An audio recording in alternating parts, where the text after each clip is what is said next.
over the reservation war that continues to escalate.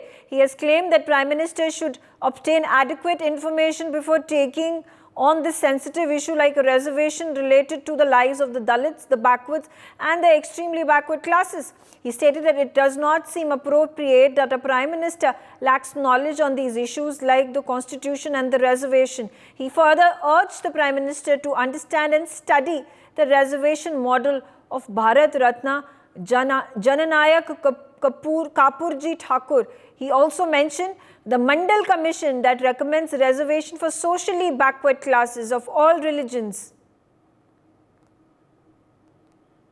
प्रधानमंत्री को जानकारी का अभाव है।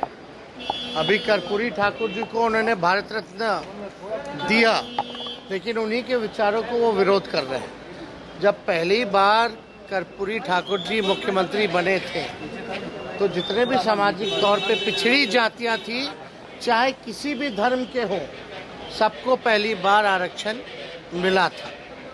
इसमें तो जनता दल यूनाइटेड के नेताओं से पूछो ना कि वो इस पे क्या कहते हैं। कर्पूरी जी के निर्णय को गलत ठहराना क्या उचित है क्या? तो पहली बार उसी टाइम मिला था, चाहे किसी भी धर्म में जो सामाजिक तौर पे जो पिछड़ी जातियां थी।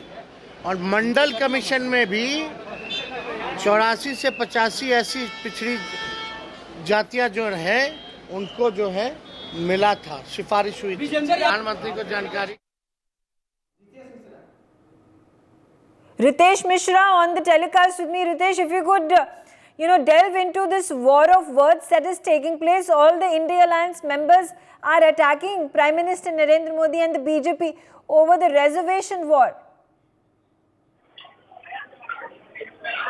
जितने भी घटक दल हैं वो लगातार प्रधानमंत्री नरेंद्र मोदी को घेर रहे हैं और इसके पीछे की ठोस वजह ये है कि पोलराइजेशन चाहते हैं। वो वोट का, चाहे वो ओबीसी तबका का वोट हो, एससी एसटी तबका का वोट हो या एक्सट्रीमली जो बैकवर्ड क्लासेस हैं उनके वोट की बात हो। तेजस्वी यादव लगातार हमलावर हैं। आप देखिए कि उन्होंने प्रधानमंत्री पर कई सारे आरोप लगाए, कहा कि उन्हें संविधान की जानकारी नहीं है, उन्हें रिजर्वेशन मॉडल की जानकारी नहीं है और इसका तर्क उन्होंने दिया मंडल कमीशन से लेकर उन्होंने कर्पूरी ठाकुर तक का जिक्र किया है।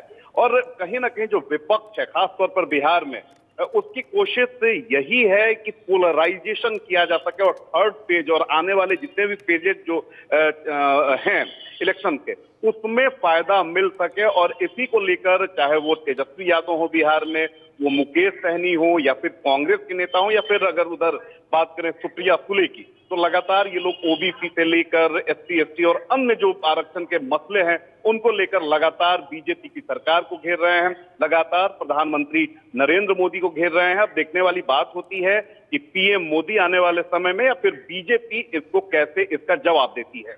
For more such videos, subscribe to the NewsX YouTube channel, hit the bell icon.